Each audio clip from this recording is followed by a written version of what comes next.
Hello everyone. Today I'm going to show you a quick tip on how to sidechain your bass using Kickstart 2. Let's listen to what we have.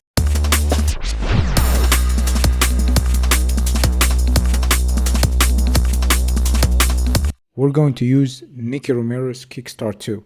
Reverse chain, set that to a half note, and I'm going to set the band to roughly 358, and we'll set our mix dial to 55, and we're ready to listen to it.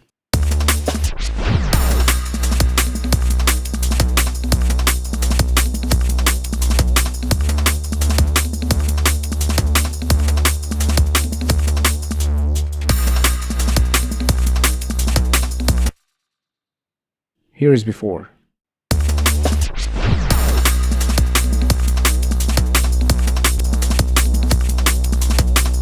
After.